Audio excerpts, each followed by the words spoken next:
ಎಲ್ಲ ಪೂಜ್ಯರಲ್ಲಿ ತಮ್ಮೆಲ್ಲರಲ್ಲಿ ಪ್ರಣಾಮಗಳು.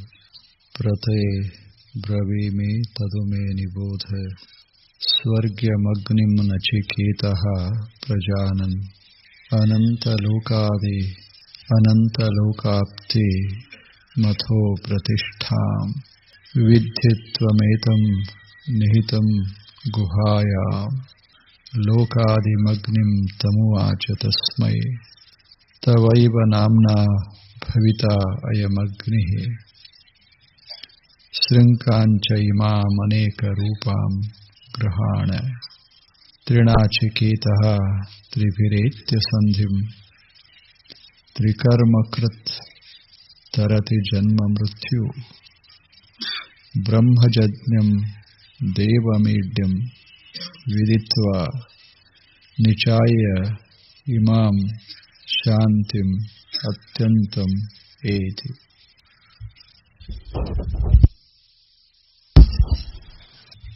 ನಚಿಕೇತ 3 ವರಗಳನ್ನು ಕೇಳಬೇಕು. ಹಾಗೆ ವರ ಕೊಟ್ಟವ ಕಾಲದೇವತೆ, ಕಾಲಪುರುಷ. ಆತ ಮಹಾತ್ಮ ಅಂತ ಅವನನ್ನು ಈ ಉಪನಿಷತ್ತಿನಲ್ಲಿ ವರ್ಣಿಸ್ತಾರೆ. ಮಹಾತ್ಮ, ಕಾಲಪುರುಷ, ಮಹಾತ್ಮ. ಆತ ಎಲ್ಲವನ್ನ ತಿಳಿದವ. ವಸ್ತುಗಳ ಜೀವ ಜಗತ್ತಿನ ನೈಜವಾದ ಸ್ವರೂಪವನ್ನು ತಿಳಿದುಕೊಂಡವ. ಅವನಿಗೆ ಕಾಲಜ್ಞ ಅಂತ ಕರೀತೆ. ಅಂಥ ಮಹಾಪುರುಷ, ಮಹಾತ್ಮ ನಚಿಕೇತನಿಗೆ 3 ವರಗಳನ್ನು ಕೊಟ್ಟ. ಮೊದಲನೆಯ ವರದಿಂದ ತಂದೆ ಶಾಂತನಾಗಿರಬೇಕು, ಹುಚ್ಚು ಹವ್ಯಾಸಗಳು ಇರಬಾರದು, ಮನಸ್ಸು ಪ್ರಸನ್ನವಾಗಿರಬೇಕು, ಅತಿ ಕ್ರುದ್ಧನಾಗಿರಬಾರದು. ಈ 3 ಸಂಗತಿಗಳು ಇದ್ದು ಅಂದರೆ ಒಂದು ಮನೆಯೊಳಗೆ ಅಥವಾ ಕುಟುಂಬದೊಳಗೆ ಮಕ್ಕಳು ಫಲಫಲಿಸಿ ಬೆಳೀತಾರ. ಮಕ್ಕಳ ಬೆಳವಣಿಗೆ ಅದು ಯೋಗ್ಯ ರೀತಿಯಿಂದ ಆಗಬೇಕಾಗಿತ್ತು. ಮಕ್ಕಳ ಮಾನಸಿಕ ಬೆಳವಣಿಗೆ, ದೈಹಿಕ ಬೆಳವಣಿಗೆ, ಭಾವನಾತ್ಮಕ ಬೆಳವಣಿಗೆ, ಸರ್ವಾಂಗ ಬೆಳವಣಿಗೆ ಆಗಬೇಕಾಗಿತ್ತು. ಅಂದರೆ ಮನೆಯೊಳಗೆ ತಾಯಿ ತಂದೆ ಹೀಗಿರಬೇಕು ಅಂತ. ಇದು ಮನಃಶಾಸ್ತ್ರ. ಇದು ನಚಿಕೇತ ಹಾಗೆ ಬಯಸ್ತಾನೆ. ಅವ ಬಾಲಕ. ಅವ ಬೆಳೆಯೋದಕ್ಕೆ ಏನೇನು ಬೇಕು ಅಂತ ಅವನಿಗೆ ಅನಿಸ್ತೋ ಅದನ್ನು ಅವ ಹೇಳ್ತಾ ಇದ್ದ. ಮನೆ ಹೆಂಗಿರಬೇಕು ಅಂದರೆ ಬಹಳ ಸಮೃದ್ಧವಾಗಿರಬೇಕು. ಮನೆಯೊಳಗಿರುವವರ ಮುಖದ ಮೇಲೆ ಪ್ರಸನ್ನತೆ ಇರಬೇಕು ಯಾವಾಗಲೂ. ಆ ಬಳಿಕ ಆ ಪ್ರಸಂಗ ಬಂದರೂ ಕೂಡ, ಕ್ರುದ್ಧನಾಗುವ ಪ್ರಸಂಗ ಬಂದರೂ ಕೂಡ ಎಷ್ಟೋ ಅಷ್ಟೇ. ಹಾಗಿತ್ತು ಅಂದರೆ ಮನೆಯೊಳಗೆ ಮಕ್ಕಳು ಬೆಳೀತಾವ. ಒಂದು ಭೂಮಿ ಇರ್ತದೆ, ಭೂಮಿಯೊಳಗೆ ನಾವು ಬೆಳೆ ಹಾಕಿರ್ತೇವೆ, ಬೀಜ ಊರಿರ್ತೇವೆ, ಸ್ವಲ್ಪ ಬೆಳೆ ಬಂದಿರ್ತದೆ. ಆವಾಗ ಎಷ್ಟು ಬೇಕೋ ಅಷ್ಟೇ ಬಿಸಿಲು, ಎಷ್ಟು ಬೇಕೋ ಅಷ್ಟೇ ಮಳೆ, ಎಷ್ಟು ಬೇಕೋ ಅಷ್ಟೇ ಗಾಳಿ ಇತ್ತು ಅಂದರೆ ಅದು ಫಲಿಸ್ತು. ಸಿಕ್ಕಂಗ ಗಾಳಿ ಬಿಡ್ತು, ಸಿಕ್ಕಂಗ ಮಳೆ ಬಿತ್ತು, ಬಿಸಿಲಂತ ವಿಪರೀತ ಆಯಿತು ಅಂದರೆ ಅದು ಸರಿಯಾಗಿ ಬೆಳಿಲಿಕ್ಕಾಗೋದಿಲ್ಲ. ಹಾಗೆ ಮಕ್ಕಳಂದ್ರೆ ಸಸಿ ಇದ್ದಂಗೆ. ಅವು ಚೆನ್ನಾಗಿ ಯೋಗ್ಯ ವ್ಯಕ್ತಿಗಳಾಗುವಂಗೆ ಬೆಳಿಬೇಕಾಗಿತ್ತು. ಅಂದರೆ ಒಬ್ಬ ಬುದ್ಧನಂಗೆ ಒಬ್ಬ ಮಹಾವೀರರಂಗ, ಬಸವಣ್ಣನವರಂಗ, ಶಂಕರಾಚಾರ್ಯರಂಗ ಅಲ್ಲ, ಜ್ಞಾನೇಶ್ವರಿ ಅಂಗ ಬೆಳಿಬೇಕಾಗಿತ್ತು ಅಂದ್ರೆ ಮನೆಯೊಳಗಿರುವಂಥ ಪಾಲಕರು, ತಾಯಿ ತಂದೆಗಳು ಹಿಂಗಿರಬೇಕು, 3 ಲಕ್ಷಣಗಳನ್ನು ಹೊಂದಿರಬೇಕು ಅಂತ ನಚಿಕೇತ ಹೇಳ್ತಾ ಇದ್ದ. ಅಂಥವರವನ್ನ ಕೇಳಿದ ಆತ ಕಾಲಪುರುಷ ಕೊಟ್ಟ. ಬಹಳ ಸುಂದರವಾಗಿ ಹೇಳ್ದ, ಹೋಗು ನಿನ್ನ ಮನೆಗೆ ಹೋಗು, ಮನೆಯ ವಾತಾವರಣ ಸಂಪೂರ್ಣ ಬದಲಾಗಿರ್ತದೆ. ನಿಮ್ಮ ತಂದೆ ಅತ್ಯಂತ ಸಂತೋಷಿಯಾಗ್ತಾನೆ, ಹೋಗು ಮನೆಯಲ್ಲಿ ಆತ ಸುಖವಾಗಿ ನಿದ್ರಿಸ್ತಾನೆ, ಹೋಗು ಅಂದ. ಆ ಬಳಿಕ 2ನೆಯ ವರ ಕೇಳುವಂತ ಕಾಲಪುರುಷ ಹೇಳಿದಾಗ ನಚಿಕೇತ ಕೇಳ್ದ. ಅದೊಂದು ಸುಂದರ ವರ. ಆತ ಹೇಳ್ತಾನ ನಚಿಕೇತ, ನೋಡು ಜಗತ್ತಿನಾಗ ದುಃಖ ಬಹಳದೆ. ಎಲ್ಲ ಶ್ರೀಮಂತರು ಸ್ವಲ್ಪ ದುಃಖಿಗಳೇ, ಬಡವರು ಒಂದು ರೀತಿಯಿಂದ ದುಃಖಿಗಳೇ, ಕಲಿತವರು ಇನ್ನೊಂದು ರೀತಿಯಿಂದ ದುಃಖಿಗಳು, ಕಲಿಯದವರು ಮತ್ತೊಂದು ರೀತಿಯಿಂದ. ಯಾರು ದುಃಖಿಗಳಿಲ್ಲ ಹೇಳು? ಇಂಥ ಜಗತ್ತಿನಾಗ ಒಂದಿಷ್ಟು ಸುಖದಿಂದ ಬದುಕುವಂಥ ಒಂದು ಏನ್ರೆ ಹೇಳು, ಒಂದಿಷ್ಟು ಅಂತ ಅದನ್ನ ಕೊಡು. ನಾವು ಸುಖವಾಗಿ ಬದುಕಬೇಕು, ಇದರಾಗೆ ಸುಖವಾಗಿ ಬದುಕಬೇಕು.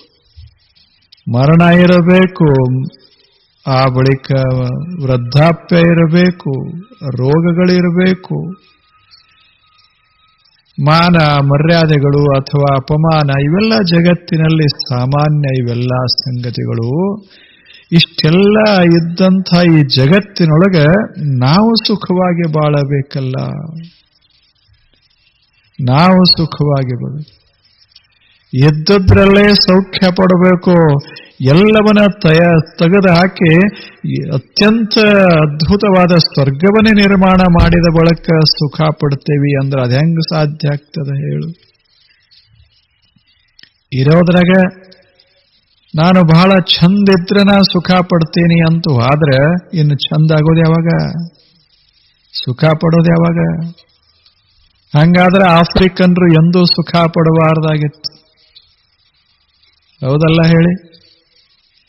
ಸುಂದರಿದ್ರು ಸುಖ ಪಡ್ತಾರೆ, ಸ್ವಲ್ಪ ಬಣ್ಣ ಬದಲಿದ್ರು ಸುಖ ಪಡ್ತಾರೆ. ಸುಖ ಪಡೋದೊಂದು ಅದೊಂದು ರೀತಿ ಅದ, ಅದಕ್ಕೆ ಇದು ಇದ್ರೆ ಆಗ್ತದಂತ. ಹಿಂಗಾದ್ರೆ ಬಹಳ ಕಷ್ಟದ ಭಗವಂತನೇ.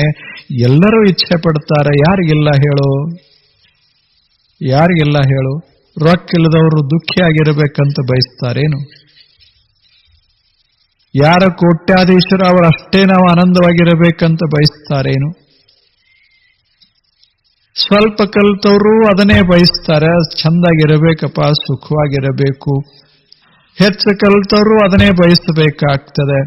ದಿಲ್ಲಾಗಿರೋರು ಬಹಳ ದೊಡ್ಡವರು ಅವರಷ್ಟ ಚಂದ ಇರ್ತಾರಂತ ಎಲ್ಲಿದೆ? ಹಳ್ಳ್ಯಾಗಿದ್ದವ್ರು ಎಷ್ಟು ಮಜಾದಾಗಿರ್ತಾರೆ ಹೇಳಿ? ಹಳ್ಳ್ಯಾಗಿದ್ದವ್ರು ಎಷ್ಟು ಅದ್ಭುತ ಇರ್ತಾರೆ. ಯಾಕೆ? ಅವ್ರು ಏನು ಬೇಕೋ ಎಲ್ಲ ಅವರೇ ತಯಾರ ಮಾಡ್ತಾರ. ಇದಕ್ಕಿಂತ ಭಾಗ್ಯ ಏನು ಯಾವುದದ? ಯಾವುದದ? ದೆಹಲಿ ಅಂತ ಪಟ್ಟಣಗಳು ಮಾರುಕಟ್ಟೆ ಮೇಲೆ ನಿಂತಾವ, ಹಳ್ಳಿಗಳೆಲ್ಲ ನಿಸರ್ಗದ ಮೇಲೆ ನಿಂತಾವ. ಯಾವುದು ಚಲೋ ನೀವ ಹೇಳಿ? ಎಲ್ಲ ಇರೋದ ಸುಖ ಪಡೋದಕ್ಕೆ ದಿಲ್ಲಿನೇ ಬೇಕಂತ ಎಲ್ಲದ? ಸಂತೋಷದಿಂದ ಬದುಕೋದು, ಸಂತೋಷದ ಜೀವನವನ್ನು ಕಟ್ಟಿಕೊಳ್ಳೋದಕ್ಕೆ ಅದೇ ಬೇಕು, ಇದ ಬೇಕು, ಇದ ಬೇಕು ಅಂತ ಎಲ್ಲದೆ? ಅದಕ್ಕೆ ನಚಿಕೇತ ಹೇಳ್ದ, ಇದೆಲ್ಲ ಇರೋಲ್ದಾಕೆ ಜಗತ್ತಿದ್ದಬೇಕು ಅಂತ ನಾ ಹೇಳ್ತಾ ಇಲ್ಲ. ನಾವು ಇಂಥ ಜಗತ್ನ್ಯಾಗ ಸುಖವಾಗಿ ಬದುಕೋದು ಹೇಗೆ ಅದನ್ನು ಹೇಳು ಅಂದ. ಅದೊಂದು ಅಗ್ನಿವಿದ್ಯಾ, ಅಂಥ ವಿದ್ಯಾ ನನಗೆ ಕೊಡು, ಅದು ವರವಾಗಿ ಕೊಡು ಅಂತ ಕೇಳಿದ.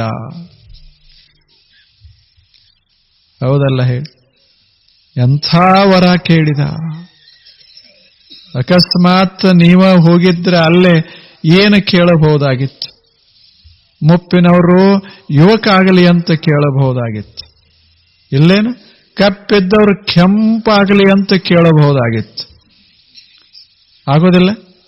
ಹೆಣ್ಮಕ್ಕಳೆಲ್ಲ ನಾವು ಗಣಮಕ್ಕಳಾಗಲಿ ಅಂತ ಕೇಳಬಹುದಾಗಿತ್ತು. ಹಳ್ಳಿಯವರೆಲ್ಲ ನಾವು ವಾಷಿಂಗ್ಟನ್ದಾಗಿರ್ಬೇಕಂತ ಕೇಳಬಹುದಾಗಿತ್ತು. ಆದರೆ ಹುಡುಗ ಹಂಗ ಕೇಳಲಿಲ್ಲ. ಅದರಿಂದ ಆಗೋದೇನು ಅಂದ. ಹಂಗಲ್ಲ, ಜಗತ್ತು ಹಿಂಗ ಇರೋದ ಇದು. ಇಂಥ ಜಗತ್ನಾಗ ಬೈಯೋರು ಇರ್ತಾರ, ಹೊಗಳವರು ಇರ್ತಾರ, ಎಲ್ಲ ತರ ಇರೋದು.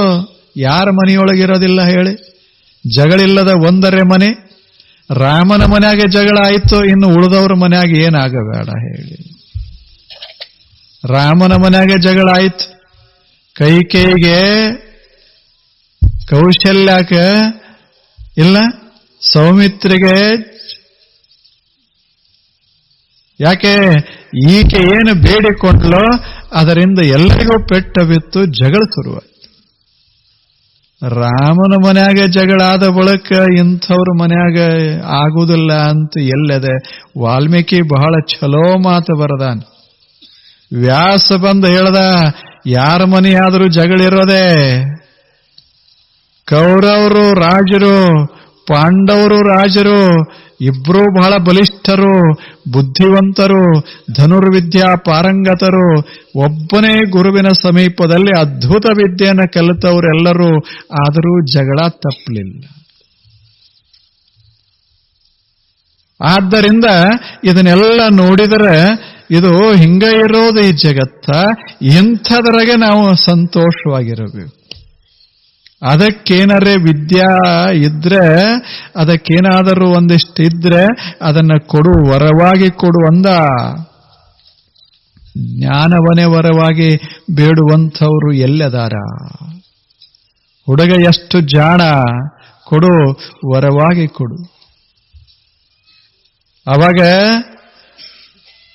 ಕಾಲಪುರುಷ ಹೇಳ್ತಾನೆ, ಪ್ರತೇ ಬ್ರವೀಮಿ ತದುಮೇ ನಿಬೋಧ ಸ್ವರ್ಗಮಗ್ನಿಮ ನಚಿಕೇತಃ ಪ್ರಜಾನನ್. ನಿನಗೆ ಹೆಂಗ್ ಗೊತ್ತಾಯ್ತು ಅಂದ. ಕಾಲಪುರುಷ ಹೇಳ್ತಾನೆ, ನನಗಿದು ವಿದ್ಯಾ ಗೊತ್ತದ ಅಂತ ನಿನಗೆ ಯಾರು ಹೇಳಿದರಪ್ಪ? ನೀ ಹೇಳ್ದಂಗ ನನಗೆ ವಿದ್ಯಾ ಬರ್ತದೆ. ಜಗತ್ತಿನಾಗ ಜಗತ್ತಿನಾಗ ಇದ್ದದ್ದರಾಗ ಸಂತೋಷದ ಜೀವನ ಹೆಂಗ ಕಟ್ಟಬೇಕು ಅನ್ನೋದು ನನಗೆ ಗೊತ್ತದೆ. ಬಹಳ ಒಳ್ಳೆಯ ಪ್ರಶ್ನೆ ಕೇಳಿದೆ. ಇನ್ನೂವರೆಗೆ ನನಗೆ ಯಾರೂ ಇಂಥದ್ದು ಕೇಳಿರ್ಲಿಲ್ಲ. ಈಗ ಆನಂದ ಆಗ್ತದೆ, ಹೇಳ್ತೀನಿ ಕೇಳು ಅಂದ. ಬ್ರವೀಮಿ, ಹೇಳ್ತೀನಿ. ಬರೇ ಬ್ರವೀಮಿ ಅಲ್ಲ, ಪ್ರಬ್ರವೀಮಿ. ಚೆನ್ನಾಗಿ ಹೇಳ್ತೇನೆ, ನಿನಗೆ ಗೊತ್ತಾಗಂಗೆ ಹೇಳ್ತೇನೆ, ಜಗತ್ತೆಲ್ಲ ಸುಖಿ ಆಗಂಗೆ ಹೇಳ್ತೇನೆ, ನಾನು ಹೇಳ್ದಂಗೆ ಮಾಡಿದ್ರೆ.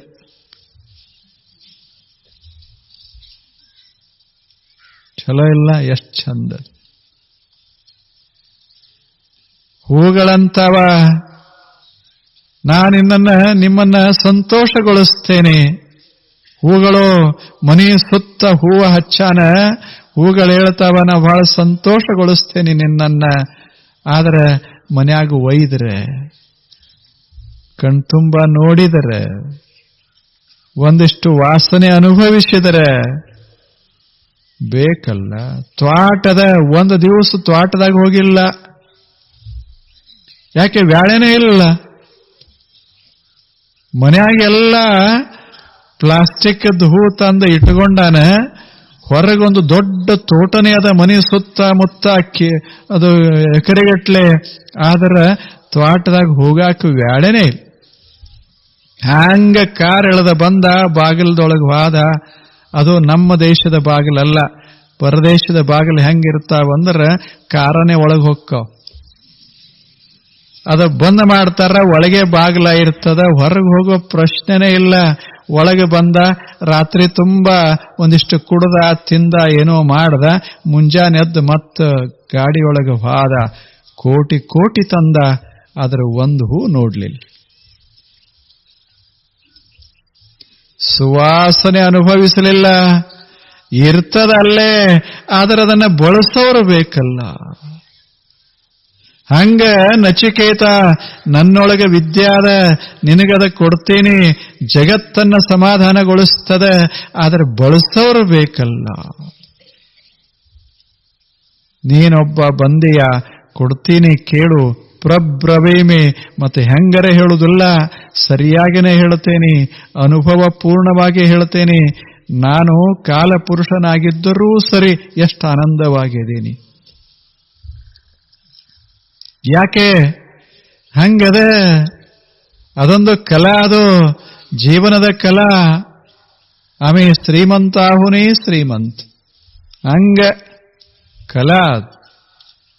ಮನೆ ನೋಡಾ ಬಡವರು, ಮನ ನೋಡಾ ಬಲ್ಲಿದರು. ಧನದಲ್ಲಿ ಬಡವರು, ಘನಮನ ಸಂಪನ್ನರು.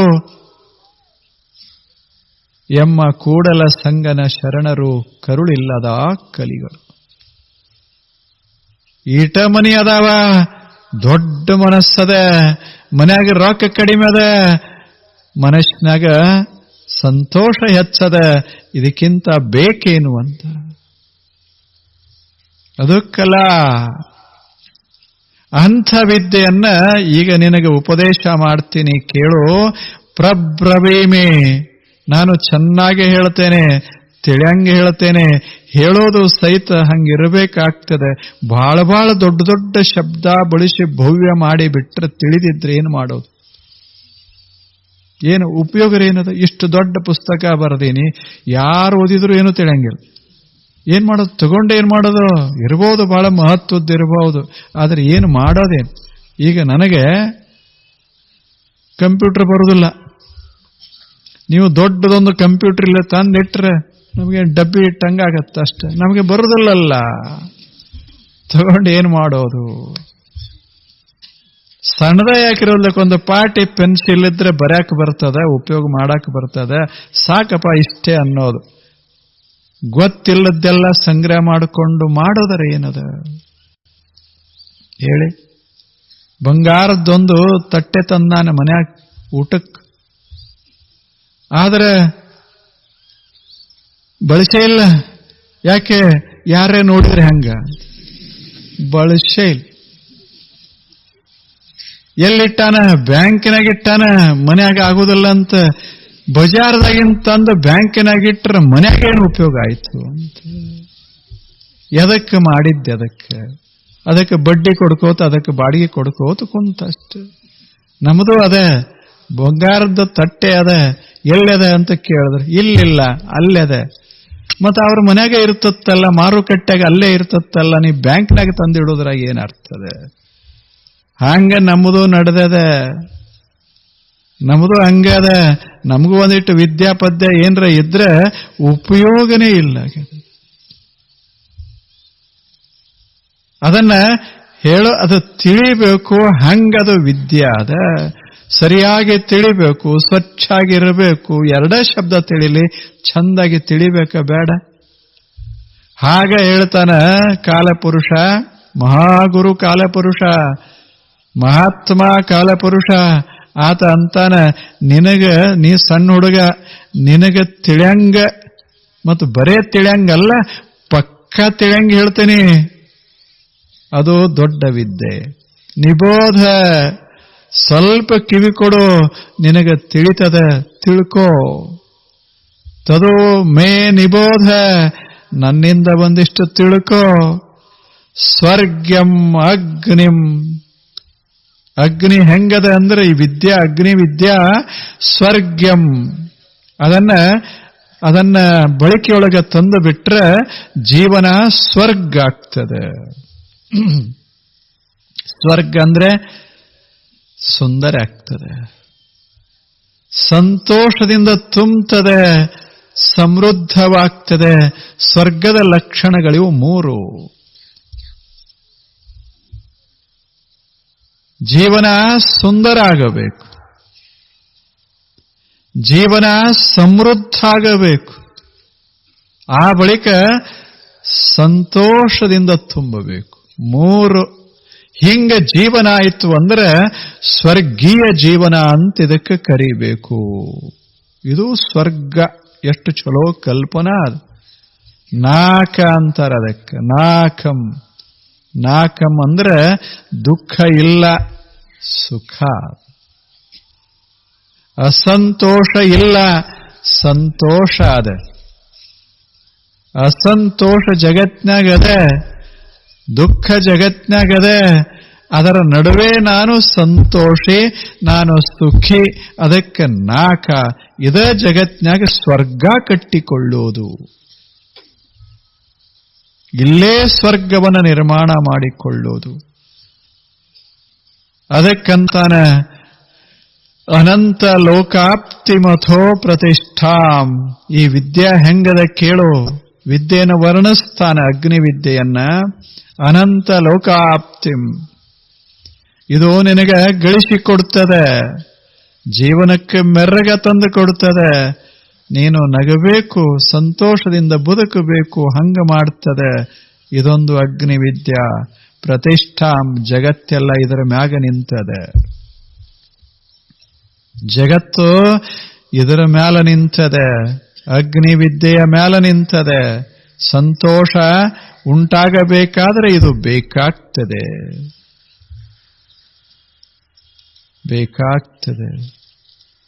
ಮತ್ತದು ಎಲ್ಲಿದೆ? ಅಗ್ನಿವಿದ್ಯೆ ಎಲ್ಲಿದೆ? ಅಗ್ನಿ ತತ್ವ ಎಲ್ಲಿದೆ?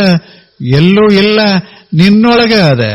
ನಿಹಿತಂ ಗುಹಾಯ, ಆದ್ರೆ ಗೊತ್ತಿಲ್ಲಷ್ಟೇ. ನಿಹಿತಂ ಗುಹಾಯ, ನಿನ್ನ ಒಳಗೆ. ಗುಹಾ ಅಂದ್ರೆ ಹೃದಯ, ನಿಹಿತಂ ಅಂದ್ರೆ ಅಲ್ಲಿ ಅದೇ, ಅಲ್ಲೇ ಅದ. ಹೊರಗಿಂದ ಅಲ್ಲ, ಒಳಗೆ ಅದ. ಹೊರಗಿಂದ ಬಂದಿಲ್ಲ, ಒಳಗೆ ಅದ. ನಿಹಿತಂ ಈಗದ ಅಲ್ಲ. ಈಗ ಇದೊಂದು ಬಳ್ಳಿ ಅದ, ಬಳ್ಳಿಯನ್ನ ಬೆಳೆಸೋ ಶಕ್ತಿ ಅದಲ್ಲ, ಹೊರಗಿಂದ ಅಲ್ಲ, ಒಳಗಿಂದ. ಬಳ್ಳಿ ಅದರಿಂದ ಬೆಳೀತದೆ, ಅದರ ಒಳಗೆ ಒಂದು ಪ್ರಾಣ ಶಕ್ತಿ ಅದ. ಅದು ಹಿಂಗ ಬಳ್ಳಿ ಬೆಳೆಸೋದಕ್ಕೆ ಕಾರಣ ಆಗ್ತದೆ. ಅದು ಹೊರಗಿಂದ ಬರೋದಿಲ್ಲ. It is inside it, inherent in it. ಅದರಾಗದ ಅದ್ಭುತವಾಗಿದೆ. ನಿಹಿತಂ ಗುಹಾಯಾಮ್, ಅದು ನಿಮ್ಮ ಒಳಗೆ ಅದ ನಚಿಕೇತ. ಗೊತ್ತಿಲ್ಲ, ನಾ ಹೇಳ್ತೀನಿ ಕೇಳು. ಪ್ರತಿಷ್ಠಾಂ, ಅದು ಬಹಳ ಮಹತ್ವದ್ದು. ಅದು ಆಧಾರ, ಅದು ಅಗ್ನಿವಿದ್ಯಾ. ಅಗ್ನಿ ಬಹಳ ಮಹತ್ವದ್ದು, ಅದಕ್ಕೆ ಅಗ್ನಿವಿದ್ಯಾ ಅಂತ ಕರೆದರು. ಯಾವ ವಿದ್ಯೆಯನ್ನ ಪಡೆದ್ರೆ ಜೀವನದಲ್ಲಿ ಬೆಳಕು ಬೀಳುತ್ತದೆ, ಅದು ಅಗ್ನಿವಿದ್ಯಾ. ಯಾವ ವಿದ್ಯೆಯನ್ನ ಪಡೆದ್ರೆ ಜೀವನಕ್ಕೆ ಕಳೆ ಬರ್ತದೆ, ಕಾವೇ ಇರ್ತದೆ, ಜೀವನದಲ್ಲಿ ಒಂಥರ ಸಂತೋಷ ಇರ್ತದೆ, ಅದು ಮೈ ಬೆಚ್ಚಗೆ ಆಗ್ತದೆ, ಮನಸ್ಸು ಬೆಚ್ಚಗಿರ್ತದೆ, ಬುದ್ಧಿ ತೇಜಸ್ವಿ ಆಗ್ತದೆ, ಅದು ಅಗ್ನಿವಿದ್ಯಾ. ಪ್ರತಿಷ್ಠಾಂ, ಅದರ ಮೇಲೆ ಜಗತ್ತೆಲ್ಲ ನಿಂತದೆ. ಅಗ್ನಿ ಮೇಲೆ ಜಗತ್ತು ನಿಂತದೆ. ಪರದೇಶದಲ್ಲಿ ಒಬ್ಬ ಸಂತ ಹೇಳ್ತಾನೆ, never neglect the fire place, never neglect your fire place, because much of the cheerfulness of life depends upon it. ಎಷ್ಟು ಚಲೋ ಮಾತು ಹೇಳಿದ. ಮರಿಬೇಡಿ, ಉಪೇಕ್ಷೆ ಮಾಡಬೇಡಿ. ಸುಖ ಹೊರಗಿಲ್ಲ, ನಿಮ್ಮ ಮನ್ಯಾಗ ಅದ. ಮತ್ತೆ ಮುಂದೆ ಹೇಳ್ತಾನೆ, ಒಲಿ ಮರಿಬೇಡಿ. ಫೈರ್ ಪ್ಲೇಸ್, ಒಲಿ ಮರಿಬೇಡಿ. ಅಡಿಗೆ ಮಾಡ್ತೇವಲ್ಲ ಅದು, ಅದನ್ನು ಮರಿಬೇಡಿ. ಅಲ್ಲಿ ಅಗ್ನಿ ಸ್ಥಳ ಅದಲ್ಲ, ಒಲೆ ಎಲ್ಲಿ ಬೆಂಕಿ ಅದ, ಅದನ್ನು ಮರಿಬೇಡಿ. ಅದು ಹೋಯ್ತು ಅಂದ್ರೆ ನಿಮ್ಮ ಕಳನೆ ಹೋಗ್ತದೆ. Much of the cheerfulness of life depends upon it. ನೀವು ಆನಂದವಾಗಿರಬೇಕಾಗಿತ್ತು ಅಂದ್ರೆ ಅಡಿಗೆ ಮನೆ ಆನಂದವಾಗಿರಬೇಕಾಗ್ತದೆ. ಎಷ್ಟು ಸರಳದ. ಅದಕ್ಕೆ ಬಹಳ ಮಹತ್ವ ಕೊಡಬೇಕು. ಇಂಡಸ್ಟ್ರಿಗೆ ಎಷ್ಟು ಮಹತ್ವ ಕೊಡ್ತೇವೆ, ದೊಡ್ಡ ದೊಡ್ಡ ಆಫೀಸ್ಗೆ ಎಷ್ಟು ಮಹತ್ವ ಕೊಡ್ತೇವೆ, ಭವ್ಯ ಬಂಗ್ಲೆಗೆ ಎಷ್ಟು ಮಹತ್ವ ಕೊಡ್ತೇವೆ. ಆದರೆ ಅದರ 1000 ಪಾಲು ಮಹತ್ವ ಕೊಡಬೇಕಾದದ್ದು ಅಡಿಗೆ ಮನೆ. ಅಲ್ಲಿ ಅಗ್ನಿ ಅದ, ಅದು ಗೃಹ ಅಗ್ನಿ, ಮನೆಯನ್ನ ಬೆಳಗೋ ಅಗ್ನಿ. ಅಲ್ಲಿ ಚೆನ್ನಾಗಿತ್ತು ಅಂದ್ರೆ ಮುಖದ ಮೇಲೆ ಕಳಿ ಶುರುವಾಗ್ತದೆ. ಅದು ಬಹಳ ಬಲಿಷ್ಠವಾದ ಅಗ್ನಿ. ಇನ್ನೊಂದು ಮಾತು ಹೇಳ್ತಾನವ, if you put out the fire, if you put out the fire, ಬಹಳ ಚಲೋ ಹೇಳ್ತಾನೆ, you put out the light of life. ನೀನು ಒಂದು ವೇಳೆ ಅಗ್ನಿಯನ್ನ ಆರಿಸದೆ ನಿನ್ನ ಜೀವದ ಅಗ್ನಿ ದೀಪ ಹೋಯ್ತು ಅಂತ ತಿಳ್ಕೊ. ಬದುಕಿನ ದೀಪ ಆರಿ ಬಿಡ್ತದೆ ಮನೆಯೊಳಗಿರುವ ಅಗ್ನಿ ಆರಿಸಿದ್ರೆ. ಎಷ್ಟು ಚಲೋ ಮಾತು. ಹಾಗ ಇಲ್ಲಿ ಈತ ಹೇಳ್ತಾ ಇರೋದು, ಪ್ರತಿಷ್ಠಾ ಅದರ ಮೇಲೆ ಹೆಂಗ ಮನಿ ನಿಂತಿರ್ತದೆ ಹಂಗ ಇಡೀ ಜಗತ್ತ ಅಗ್ನಿಯ ಮೇಲೆ ನಿಂತದ. ಅದರ ಅರ್ಥ ಸೂರ್ಯನ ಮೇಲೆ ನಿಂತದ ಇಲ್ಲವೇನು? ಎಲ್ಲದರ ಮೇಲೆ ನಿಂತದ. ಬೆಳಕಿನ ಮೇಲೆ ನಿಂತದ, ಕಾವಿನ ಮೇಲೆ ನಿಂತದ ಜಗತ್ತ. ಅದನ್ನು ಉಪೇಕ್ಷಾ ಮಾಡಬಾರದು. Never neglect. ಅದನ್ನು ಉಪೇಕ್ಷಾ ಮಾಡಬೇಡ, ಎಂದೂ ಉಪೇಕ್ಷಾ ಮಾಡಬೇಡ. ಇಲ್ಲದೆ ಇದ್ರೆ ಪ್ರಸನ್ನತೆಯನ್ನ ಕಳ್ಕೋತಿ ಜೀವನದೊಳಗ. ಅದಕ್ಕೆ ಬಹಳ ಮಹತ್ವ ಕೊಡು. ಅಡಿಗೆ ಮನೆಗೆ ಮಹತ್ವ ಕೊಡು. ಯಾಕೆ ಅಷ್ಟು ಮಹತ್ವದ್ದು? ಅದೇ ಅಡಿಗೆ ಮನೆಯ ಜೀವನದ ಕೇಂದ್ರ ಅದು. ಮತ್ತೆ ಅಡಿಗೆ ಅಡಿಗೆಯ ಮನೆಯ ಅಗ್ನಿಯನ್ನ ರಕ್ಷಿಸುವಂಥವ್ರು ಅದಾರಲ್ಲ, ಅವ್ರಿಗೆ ಇನ್ನಷ್ಟು ಮಹತ್ವ ಕೊಡು. ಯಾಕೆ? ಅವ್ರು ರಕ್ಷಣಾ ಮಾಡ್ತಾರ, ಮನೆಯನ್ನ ರಕ್ಷಣಾ ಮಾಡ್ತಾರ. ಮನೆಯ ಕಳೆಗೆ ಕಾರಣವಾಗಿರುವಂಥ ಅಗ್ನಿಯನ್ನ ರಕ್ಷಣಾ ಮಾಡ್ತಾರ. ಅಗ್ನಿಯನ್ನ ಹಿಂಗೆ ಬಳಸ್ತಾರಲ್ಲ, ನಿಮ್ಮ ಮುಖದ ಮೇಲೆ ಕಳಿ ಬರಬೇಕು ಹಂಗೆ ಬಳಸ್ತಾರೆ. ಆದ್ದರಿಂದ ಅಗ್ನಿ ರಕ್ಷಕರಾದಂಥ ಮನೆಯ ಜನ, ನಿಮ್ಮ ಮನೆಯವರು ಬಹಳ ದೊಡ್ಡವರು. ವಿಚಾರ ಹೆಂಗ ಮಾಡ್ತಾ ಇದ್ದಾರ. ಪ್ರತಿಷ್ಠಾಮ ವಿದ್ಯೆ ಲಭೇತ ತ್ವಮೇತಂ ನಿಹಿತಂ ಗುಹಾಯಾಮ್. ಇದನ್ನ ತಿಳ್ಕೋ. ತ್ವಂ ಏತಂ ವಿದ್ಯೆ ನಿಹಿತಂ ಗುಹಾಯಾಮ್. ನಿನ್ನೊಳಗೆ ಇರುವ ಆ ವಿದ್ಯೆಯನ್ನ ಹೇಳ್ತೀನಿ ಕೇಳು. ಲೋಕಾದಿಮಗ್ನಿಂ ತಮುವಾಚ ತಸ್ಮೈ. ಆ ಬಳಿಕ ಅಗ್ನಿವಿದ್ಯೆಯನ್ನ ಹಿಂಗ ಹೇಳ್ದ.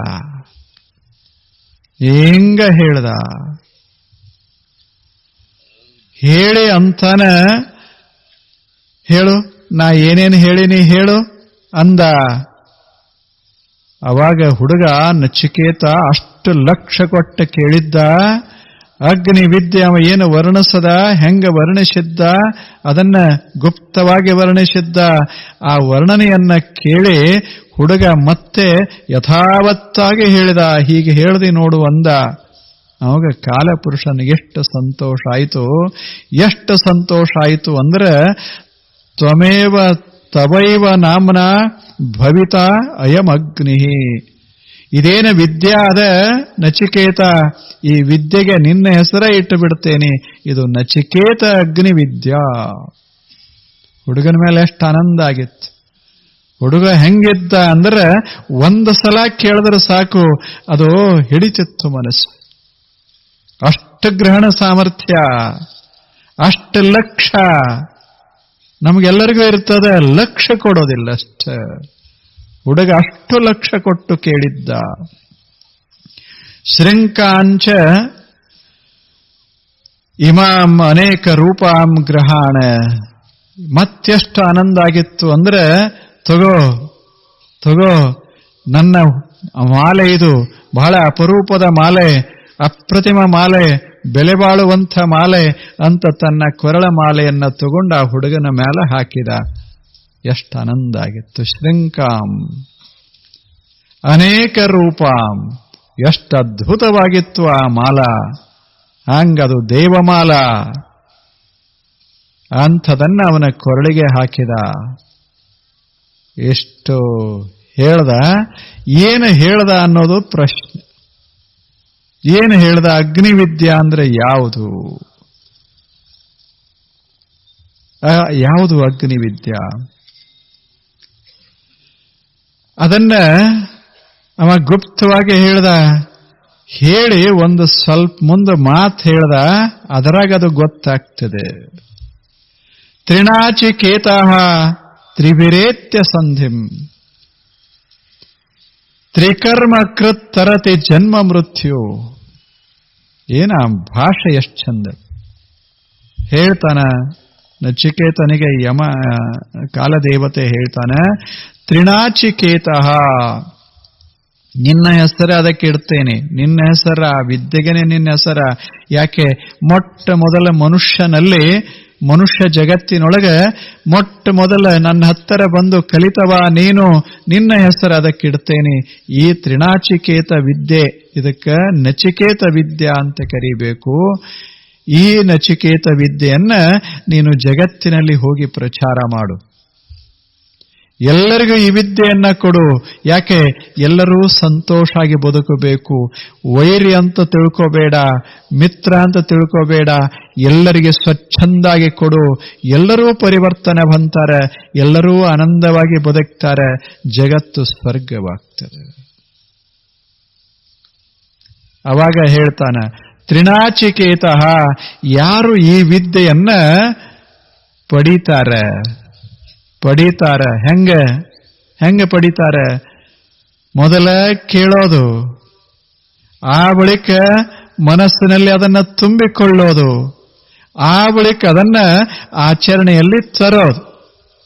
3 ರೀತಿ ಮಾಡಿದರೆ ವಿದ್ಯಾ ಅದು ಬಂತು ಅಂತ ಅದರ ಅರ್ಥ.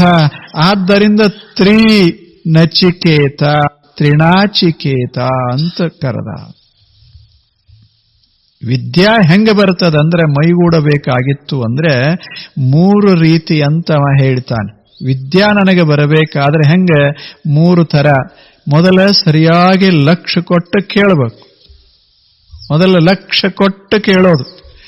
ಆಸಕ್ತಿ ಇಲ್ಲ, ಲಕ್ಷ್ಯ ಇಲ್ಲ, ಅದು ತಲೆಯೊಳಗೆ ಹೋಗೋದೇ ಇಲ್ಲ, ಉಳಿಯೋದೇ ಇಲ್ಲ. ಇಲ್ಲ, ನಾವು ಈಗ ಮಾಡೋದಿಲ್ಲ, ನಮಗೆ ನೆನಪು ಆಗೋದಿಲ್ಲ. ನೆನಪಿನ ಶಕ್ತಿನೇ ಕಡಿಮೆ ಅದ, ಓದೇ ಇಲ್ಲ. ಒಂದು ದಿವಸ ಓದಾಮಲ್ಲ ಬರ್ಯಾಮಲ್ಲ ಹುಡುಗ, ನನಗೆ ಯಾಕೋ ನೆನಪಿನ ಶಕ್ತಿನೇ ಕಡಿಮೆ ಆಗ್ಯದ. ತಂದೆ ಮಾರುಕಟ್ಟೆಗೆ ಹೋಗಿ ತಗೊಂಬಂದ, ಬೋರ್ನ್ವಿಟಾ ತಂದ, ಕಂಪ್ಲೇನ್ ತಂದ, ಮತ್ತಾವ್ಯಾವ ತಂದ. ಅದರ ಮೇಲೆ ಬರೆದದ್ರು ದಡ್ಡ ಸಹಿತ ಶಾಣೆ ಹಾಕ್ಕಾನಂತ ಬರೆದದ್ರು ತಂದ. ಇವ ಮಸ್ತಾಗಿ ಕಿಲೋ ತಗೊಂಡ ಮಕ್ಕೊಂಡ, ತಾನೇ ತಯಾರು ಹೆಂಗಾಗ್ತದ? ವಿದ್ಯಾ ಅನ್ನೋದು ಹಿಂಗ ಬರೋದಲ್ಲ. ವಿದ್ಯಾ 3 ರೂಪದಲ್ಲಿ, 3 ಕ್ರಿಯೆಯಿಂದ 3 ರೀತಿಯಲ್ಲಿ ಬರ್ತದೆ. ಮೊದಲನೇದ್ದು ಕೇಳಬೇಕು, ಸರಿಯಾಗಿ ಕೇಳಬೇಕು, ತಿಳಿಯಂಗ ಕೇಳಬೇಕು, ಲಕ್ಷ್ಯ ಕೊಟ್ಟು ಕೇಳಬೇಕು, ಆಸಕ್ತಿಯಿಂದ ಕೇಳಬೇಕು. ಶಾಲೆಗರೆ ಇರ್ರಿ, ಹೊರಗರೆ ಇರ್ರಿ, ಎಲ್ಲೇ ಇರ್ರಿ, ಆಸಕ್ತಿ ಇಲ್ಲದೆ ಇದ್ರೆ ಗೊತ್ತಾಗಲ್ಲ. ಇದಕ್ಕೆ ಮೊದಲನೇದ್ದು ಅಂತಾರೆ. ವಿದ್ಯೆಯ ಮೊದಲ ಸೋಪಾನ ಇದು. ಎರಡನೇದ್ದು ಏನು ಕೇಳೇವಲ್ಲ ಅದನ್ನ ಮನಸ್ಸಿನಲ್ಲಿ ಮೂಡಿಸ್ಕೋಬೇಕು. ಹಂಗೆ ಮೂಡುದಿಲ್ಲ, ಅದು ಕೇಳಿದ್ದನ್ನ ಮತ್ತೆ ಮತ್ತೆ ಮತ್ತೆ ಅನ್ಕೋತಿದ್ದೇವಿ, ನೆನಪು ಮಾಡ್ಕೋತಿದ್ದೇವಿ ಅಂದ್ರೆ ಅದು ಗಟ್ಟಿಗೊಳ್ತದೆ ಒಳಗೆ. ಅದಕ್ಕೆ ಮೆಲುಕು ಹಾಕೋದು ಅಂತಾರೆ. ದನಗಳು ಹೆಂಗ ಮಾಡ್ತಾವ ಗೊತ್ತದಲ್ಲ ನಿಮಗೆ? ದನಗಳು ಮೇಯಕ್ ಹೋದು ಅಂದ್ರೆ ಬರ ತಿಂದಿರ್ತಾವ.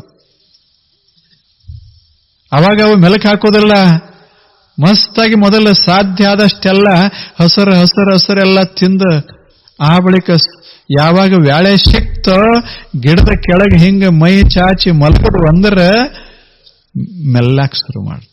ಇಲ್ಲ, ಒಂದೊಂದು ತೆಗೆದು ಒಂದು ತುತ್ತ ತೆಗೆದು ಅದನ್ನ ಮೆಲುಕು ಹಾಕೋತಿರ್ತಾವ. ಬರೇ ತಿನ್ನೋದಿಲ್ಲ, ಮೆಲುಕು ಹಾಕ್ತಾವ. ಬರೇ ತಿಂದ್ರೆ ಹಾಲು ಬರೋದಿಲ್ಲ, ಮೆಲುಕು ಹಾಕಿದ್ರೆ ಹಾಲು ಬರೋದದ. ಹಂಗ ವಿದ್ಯಾ ಬರೇ ಕೇಳಿದ್ರೆ ಬರೋದಿಲ್ಲ, ಆ ವಿದ್ಯೆಯನ್ನ ಮೆಲುಕು ಹಾಕಬೇಕಾಗ್ತದೆ. ಮನಸ್ಸಿನಾಗ ಮತ್ತ ನೆನಪು ಮಾಡ್ಕೋಬೇಕಾಗ್ತದೆ. ಈಗ ಉದಾಹರಣೆಗೆ ಯಾರೇ ಒಂದು 4 ಬೈಗಳ ಬೈದ್ರಂತ ತಿಳ್ಕೊಳ್ಳಿ.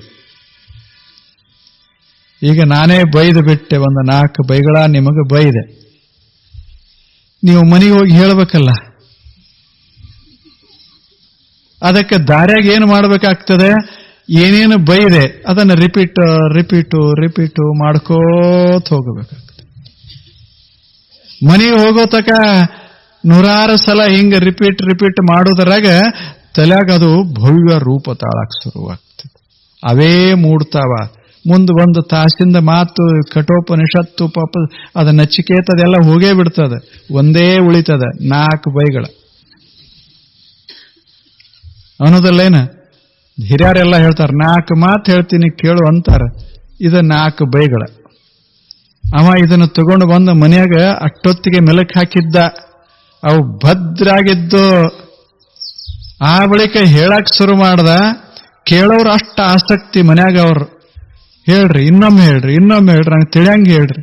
ನಚಿಕೇತನ ಕತಿ ಎಲ್ಲ ಯಾವ ಬೈಗಳ ಬೈದ್ರಿ ಹೇಳ್ರಿ ಅಂತ. ಹೆಂಗ್ ಉಳಿತಾವ ಎಂದರೆ ಮರಿತಾವೇನು? ಮುಂದೆ ಮುಪ್ಪಾದ ಬಳಿಕ ಅವಾಗ ನೆನಪು ಮಾಡ್ಕೋತಾನ, ಹಿಂಗೊಬ್ರು ಬಂದಿದ್ರು, ಹಿಂಗ ನನಗೆ ಬೈದ್ರು. ಅಷ್ಟು 1 ತಿಂಗಳು ಮಾತಾಡಿದ್ದೇನು ಇಲ್ಲ. ನಚಿಕೇತ ಬಂದಾವಾದ, ಕಾಲಪುರುಷ ಬಂದಾವಾದ, ಎಲ್ಲ ಹೋದೋ. ಕೊನೆಗೆ ಉಳಿದದ್ದ 4. ಹಂಗ ಮೆಲಕ್ ಹಾಕಬೇಕಾಗ್ತದೆ. ಅದು ಉಳಿಬೇಕಾದ್ರೆ ಹೆಂಗ ಮೆಲಕ್ ಹಾಕಬೇಕೋ ಹಂಗ ಮೆಲಕ್ ಹಾಕಬೇಕಾಗ್ತದೆ. ಈಗ ನಾ ಬೈಗಳ ಬೈದು ಕೂಡಲೇ ಒಬ್ಬ ಅದನ್ನೇನೋ ವಿಚಾರ ಮಾಡ್ಲಾರ್ದೆ ಮನೆಗೆ ಹೋಗಿ ಹೇಳಿದ್ರೆ ಆಯ್ತು ಅಂತ ತಿಳ್ಕೊಂಡು ಮಸ್ತಾಗಿ ಹಾಡ್ಕೋತ ಮನೆ ಕಡೆ ಹೊಂಟ ತಿಳ್ಕೊಳ್ಳಿ. ಹೋಗೋದ್ರಾಗ ಮರ್ತಿರ್ತಾವ. ಏನೋ ಬೈದ್ರಂತ, ಏನ್ ಬೈದ್ರು ಅಂತ ಮನೆಯವ್ರು ಕೇಳಿದ್ರೆ ಅದು ನೆನಪಿಲ್ಲ. ಯಾಕೆ? ರಿಪೀಟ್ ಆಗಲಿಲ್ಲ. ಅದಕ್ಕೆ ಅದು ಮೆಲಕ್ ಹಾಕಬೇಕಾಗ್ತದೆ. ಕೇಳಬೇಕು, ಕೇಳಿದ್ದನ್ನ ಮೆಲಕ್ ಹಾಕಬೇಕು. ಮೆಲಕ ಹಾಕಿದ ನಂತರ ಅದನ್ನ ಬಳಕೆಯೊಳಗೆ ತರಬೇಕು. ಹಾಗ ಆಯಿತು ಅಂದ್ರೆ ವಿದ್ಯಾ ಅಂಗವಿಸ್ತದ, ವಿದ್ಯೆ ಮೈ ತುಂಬುತ್ತದೆ, ವಿದ್ಯಾವಂತನಾಗ್ತಾನ. ಅದಕ್ಕೆ ನಚಿಕೇತನಿಗೆ ಹೇಳ್ತಾ ಇದ್ದಾನ, ಕಾಲಪುರುಷ ನೀನು ಕೇಳದೆ ಮತ್ತೊಮ್ಮೆ ಹೇಳದೆ ಹಿಂಗ ಸ್ವಲ್ಪ ಹೇಳ್ಕೋತಿರೋ, ಕೊನೆಗೆ ಅದು ಅಳವಡ್ತದ, ಅದು ಅಂಗವಿಸ್ತದ. ಅವಾಗ ನೀ ತ್ರಿಣಾಚಿಕೇತ ಆಗಿ ಬಿಡ್ತೀಯ. 3 ವಿಧಾನದಲ್ಲಿ 3 ರೀತಿಯಲ್ಲಿ ಅದನ್ನ ಮನನ ಮಾಡಿ ಅದನ್ನ ಅಂಗವಿಸಿಕೊಳ್ತೀಯಲ್ಲ, ಅವಾಗ 3 ರೀತಿಯಿಂದ ಅದನ್ನ ಗಟ್ಟಿಗೊಳಿಸಿದ ಮಹಾವಿದ್ಯೆ ಅಗ್ನಿವಿದ್ಯೆ ಆಗ್ತದೆ. ಅದಕ್ಕೆ ಅವ ಹೇಳ್ದ ತ್ರಿಣಾಚಿಕೇತ. ಮತ್ತು ಕಲಿಯೋದು ಯಾರಿಂದ? ಕೇಳೋದು ಎಷ್ಟು ಚಂದ ಹೇಳ್ತಾ. ಕಲಿಯೋದು ಯಾರಿಂದ? 3ರಿಂದ ಕಲಿಬೇಕು ನಾವು. ತ್ರಿಭಿಹಿ ಏತ್ಯ ಸಂಧಿಂ. 3 ಜಗತ್ತಿನಲ್ಲೇ ನಮಗೆ 3 ಮೂಲಗಳಿಂದ ಜ್ಞಾನ ಬರಕ್ಕೆ ಶುರುವಾಗ್ತದೆ. ಯಾವುದನ್ನೇ ನಾವು ಅಳವಡಿಸಿಕೋಬೇಕಾದ್ರೆ 3 ರೀತಿ 3 ಮಾರ್ಗದಿಂದ ಅದು ಜ್ಞಾನ ಬರ್ತಿರ್ತದೆ. ನಮ್ಮ ಬದುಕಿಗೆ ಬೇಕಾಗುವಂಥ ಜ್ಞಾನವನ್ನ ಈ 3 ರೀತಿಯಲ್ಲಿ ನಾವು ಪಡೆಯಬೇಕು. ಮೊದಲನೇದ್ದು ತಾಯಿಯಿಂದ ಬರ್ತದೆ. ತಾಯಿಯಿಂದ ಬರ್ತದೆ. ಏನು ಬರ್ತದೆ? 2 ಬರ್ತಾವ. ಒಂದು ಸುಂದರವಾದ ಭಾಷೆ ಬರ್ತದೆ, ಮತ್ತೊಂದು ಭಾವನೆಗಳು ಹೆಂಗೆ ಇರಬೇಕು ಅದು ಬರ್ತದೆ. ಹೇಗಿರಬೇಕು ಭಾವನೆಗಳು? ಚೆನ್ನಾಗಿರೋದು ಹೇಗೆ? ಸಂಸ್ಕಾರ. ಅದಕ್ಕೆ ಸಂಸ್ಕಾರ ಅಂತ. ಆಕೆ ನಡೆಯೋದು ಹೇಗೆ, ಕೂಡೋದು ಹೇಗೆ, ನಿಲ್ಲೋದು ಹೇಗೆ, ಮಾತನಾಡೋದು ಹೇಗೆ, ಇನ್ನೊಬ್ರು ಕೂಡ ವ್ಯವಹಾರ ಮಾಡೋದು ಹೇಗೆ, ಇದನ್ನೆಲ್ಲ 2, 3, 4 ವರ್ಷದಾಗ ಕಲ್ಸೇ ಬಿಡ್ತಾಳೆ. ಅದ್ಭುತವಾದ ಆಕೆ ಕಲಿಕೆ, ಬಹಳ ಸುಂದರವಾಗಿ ಅವ್ರಿಗೆ ಯಾರೂ ಇದು ಕೊಟ್ಟಿಲ್ಲ. ಯಾರೇ D.Ed, B.Ed, M.Ed ಆಗ್ಯಾರೇನು? ಯಾರೇ ಮಕ್ಕಳಿಗೆ ನಾಳೆ ಕಳಿಸ್ಬೇಕಾಗ್ತದೆ, ಮೊದಲು ಡಿ.ಎಡ್ ಆಗ್ರಿ, ಆ ಬಳಿಕ ಲಗ್ನ ಆಗ್ರಿ ಅಂತ ಯಾರು ಹೇಳ್ತಾರೆ? ಏನೂ ಇಲ್ಲ, ಅವರಿಗೆ ಜನ್ಮಜಾತ ಅದ. ಅದಕ್ಕೆ ತಾಯಿಗೆ ಪ್ರಧಾನ ಪ್ರಾಶಸ್ತ್ಯ ಕೊಟ್ಟರು. ಮೊಟ್ಟ ಮೊದಲ ಮನೆಯಲ್ಲಿ ಸಂಪತ್ತು ಏನಾದರೂ ಇದ್ರೆ ನಿಮ್ಮ ತಾಯಂದಿರೇ ನಿಮ್ಮ ಅದ್ಭುತವಾದ ಸಂಪತ್ತು. ಅವರು ಜೀವನದ ತುಂಬೆಲ್ಲ ಬಳಸಬೇಕಾದಂಥ ಭಾಷೆ ಕಲಿಸೋರು. ಅವರು ಬದುಕಿನಾದ್ಯಂತ ಅದನ್ನು ಉಪಯೋಗ ಮಾಡ್ತೇವೆ. ಏನು ಮೊದಲು ಒಮ್ಮೆ 4 ವರ್ಷದಾಗ ಕಲಿತೇವೆ, ಜೀವನಾದ್ಯಂತ ಅದನ್ನು ಬಳಸ್ತಾ ಹೋಗ್ತೇವೆ. ಅಂಥ ಭಾಷೆ ಅವಾಗ ಏನು ಕಲಿಸಿದ್ರು, ನಡಿಗೆ ನುಡಿ ಭಾವನೆಗಳು ಹೆಂಗ ಅರಳಿಸೋದು ಅದು ಕಲಿಸಿದ್ರ ಅವೆಲ್ಲ ಹಾಗೆ ಉಳ್ಕೊಂಡ ಹಿಂಗ ಹೋಗಿ ಬಿಡ್ತಾವ. ಇಂಥ ಅದ್ಭುತವಾದ ಮೊದಲನೆಯ ಮೂಲ ಇದು, ಜ್ಞಾನ ಮೂಲ. ಎರಡನೇದ್ದು ತಂದೆ ಉದ್ಯೋಗ ಕಲಿಸ್ತಾನ, ಒಕ್ಕಲಿಗ ಇದ್ರೆ ಒಕ್ಕಲತನ ಕಲಿಸ್ತಾನ, ವ್ಯಾಪಾರ ಇದ್ರೆ ವ್ಯಾಪಾರ ಕಲಿಸ್ತಾನ, ಇಲ್ಲೇನು ಡಾಕ್ಟರ್ ಇದ್ರೆ ಡಾಕ್ಟರ್ಗೆ ಕಲಿಸ್ತಾನ. ಯಾರ್ಯಾರು ಏನೇನು ಮಾಡ್ತಾರೋ ಅದನ್ನ ತನ್ನ ಮಕ್ಕಳಿಗೆ ಕಲಿಸ್ಕೋತ ಹೋಗ್ತಾನ. ಬದುಕಿನ ವಿದ್ಯೆಯನ್ನ ತಂದೆ ಕಲಿಸ್ತಾನ, ಗಳಿಕೆಯ ವಿದ್ಯೆಯನ್ನ ತಂದೆ ಕಲಿಸ್ತಾನ, ಜೀವನ ವಿದ್ಯೆಯನ್ನ ತಾಯಿ ಕಲಿಸ್ತಾಳ. ಜೀವನದ ವಿದ್ಯೆಯನ್ನ ತಾಯಿ ಕಲಿಸ್ತಾಳ. ಇವು ಬದುಕೋದಕ್ಕೆ ಏನೇನು ಬೇಕೋ ಅದನ್ನ ಗಳಿಸೋ ವಿದ್ಯೆಯನ್ನ ತಂದೆ ಕಲಿಸ್ತಾನ. ಆ ಬಳಿಕ ಇನ್ನೊಬ್ಬ, ಅವನೇ ಆಚಾರ್ಯ, ಅವನೇ ಗುರು. ಆತ ಜಗತ್ತಿನ ವಿದ್ಯೆಯನ್ನೇ ಕಲಿಸ್ತಾನ. ತಾಯಿ ಜೀವನಕ್ಕೆ ಬೇಕಾದನ್ನ ಕಲಿಸ್ತಾಳೆ, ತಂದೆ ಗಳಿಸೋದನ್ನ ಕಲಿಸ್ತಾನೆ. ಇಲ್ಲೊಬ್ಬ ಗುರು, ಅವ ಜಗತ್ತಿನ ವಿಶ್ವವಿದ್ಯೆಯನ್ನೇ ಕಲಿಸ್ತಾನೆ. ಅವ ಎಲ್ಲಾ ಕಲಿಸ್ತಾನೆ, ಅಣುವಿನಿಂದ ಹಿಡಿದು ಆಕಾಶದವರೆಗೆ, ಜನ್ಮದಿಂದ ಹಿಡಿದು ಸಾವಿನವರೆಗೆ ಬೇಕಾಗುವಂಥ ಎಲ್ಲ ಜ್ಞಾನ ಆತನಿಂದ ಈ ಜಗತ್ತಿನಲ್ಲಿ ಹರ್ಯಾಕ್ ಶುರುವಾಗ್ತದೆ. ಈ ಮೂವರು, ಆದ್ದರಿಂದಲೇ ಇವರು ಬಹಳ ಪವಿತ್ರ, ಬಹಳ ಪವಿತ್ರ. ಆದ್ದರಿಂದಲೇ ಮಾತೃದೇವೋಭವ, ಪಿತೃದೇವೋಭವ, ಆಚಾರ್ಯ ದೇವೋಭವ. ಅದಕ್ಕೆ 3 ಹೇಳಿದರು. ತಾಯಿ ದೇವರಂತೂ ತಿಳ್ಕೋ, ಯಾಕೆ ನಿನ್ನ ಜೀವನದ ಜ್ಯೋತಿ ಹೊತ್ತಿಸಿದವರು ಅವರು, ಎಣ್ಣೆ ಹಾಕಿದವರು ಅವರು, ಬತ್ತೆ ಇಟ್ಟವರು ಅವರು, ಭಾಷಾ ಕಲಿಸಿದವರು ಅವರು, ಭಾವನೆಗಳನ್ನು ಹೆಂಗೆ ಅನುಭವಿಸಬೇಕು, ವ್ಯಕ್ತ ಮಾಡಬೇಕು ಕಲಿಸಿದವರು ಅವರು, ಬದುಕೋ ಕಲಾ ಕಲಿಸಿದವರು ಅವರು. ಮಾತೃದೇವೋಭವ, ಪಿತೃದೇವೋಭವ. ಬರೇ ಇಷ್ಟಾದ್ರೆ ಆಗೋದಿಲ್ಲ, ಹೆಂಗ ಸಂಪಾದನಾ ಮಾಡಬೇಕು, ಸಂಪತ್ತ ಸಮೃದ್ಧಿ, ಜೀವನ ಸಮೃದ್ಧಿ ಆಗಬೇಕಾದ್ರೆ ಒಳ್ಳೆಯ ಕಾರ್ಯ ಮಾಡಕ್ಕೆ ಬರಬೇಕಾಗ್ತದೆ. ಕಾರ್ಯವನ್ನ ಕಲಿಸುವವ ತಂದೆ. ಇಷ್ಟರಿಂದಲೇ ಆಗೋದಿಲ್ಲ. ಜೀವನ ಅರಳಬೇಕಾದ್ರೆ ನಮಗೆ ಇನ್ನೂ ಬಹಳ ಬೇಕಾಗ್ತದೆ. ಜಗತ್ತಿನ ಜ್ಞಾನ ಬೇಕಾಗ್ತದೆ, ಜೀವನದ ಜ್ಞಾನ ಬೇಕಾಗ್ತದೆ. ಜೀವನ ಅಂದ್ರೆ ಏನು, ಜಗತ್ತಂದ್ರೆ ಏನು ಅಲ್ಲ, ಜಗತ್ತು ನಿರ್ಮಾಣ ಆದ ರೀತಿ ನೀತಿಗಳು ಯಾವುವು, ಬದುಕು ಅರಳಬೇಕಾದ್ರೆ ಏನು ಮಾಡಬೇಕಾಗ್ತದೆ, ಇದನ್ನೆಲ್ಲ ನಾವು ಕಲಿಬೇಕಾಗ್ತದೆ. ಇದನ್ನೆಲ್ಲ ಹೇಳಿಕೊಡುವವನಿಗೆ ಆಚಾರ್ಯ. ಅವ ಹೊರಗಿರ್ತಾನ, ಇವರಿಬ್ರು ಮನೆಯಾಗಿರ್ತಾರೆ, ಅವ ಹೊರಗಿರ್ತಾನೆ. ಇವರಿಬ್ರು ಹುಟ್ಟುವ ಸಮಯದಿಂದಲೇ ಶುರುವಾಗ್ತದೆ ಇವ್ರದು. ಆದರೆ ಅವಂದ ಹಂಗಲ್ಲ, ನಾವಾಗಿಯೇ ಹೋಗಬೇಕಾಗ್ತದೆ. ಅಂಥ ಗುರು ಎಲ್ಲದಾನ ಅವನ ಸಮೀಪಕ್ಕೆ ಹುಡಿಕೊಂಡು ಹೋಗಬೇಕಾಗ್ತದೆ. ಅವಾಗ ಅಂಥ ಗುರುವಿನಿಂದ ಒಂದಿಷ್ಟು ಅದ್ಭುತವಾದ ವಿದ್ಯೆ ಶುರುವಾಗ್ತದೆ. ತ್ರಿಭಿರೇತ್ಯ ಸಂಧಿಂ, ಈ 3 ರೀತಿಯಲ್ಲಿ ನೀನು ಈ ವಿದ್ಯೆಯನ್ನ ಗಳಿಸಿಕೋಬೇಕಾಗ್ತದೆ. ತ್ರಿಭಿಹಿ, ಈ 3ರಿಂದ, ತ್ರಿಭಿರೇತ್ಯ ಸಂಧಿಂ, ಈ 3ರಿಂದ ಇದು ಸಂಪಾದನೆಗೊಳ್ಳುತ್ತದೆ ಈ ವಿದ್ಯೆ. ಆ ಬಳಿಕ ಹೇಳ್ತಾನೆ, ತ್ರಿಕರ್ಮ ಕೃತ್ ತರತಿ ಜನ್ಮ ಮೃತ್ಯು.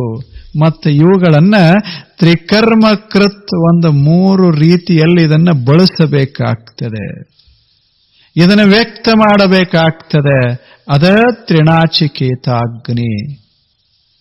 ಹಾಗೆ 3 ರೀತಿಯಲ್ಲಿ ವ್ಯಕ್ತ ಮಾಡೋದಂದ್ರೆ ಏನು, ಅದನ್ನ ಪ್ರಾಕ್ಟಿಕಲ್ದಾಗ ತರೋದಂದ್ರೆ ಏನು, ಹೇಗೆ ಅವು 3 ಯಾವುವು ಅಂತ ಪ್ರಶ್ನೆ. ಆ ಪ್ರಶ್ನೆಗೆ ಉತ್ತರ ಕೊಡ್ತಾನೆ ಅದು ನಾಳೆ. ನಮಸ್ಕಾರ.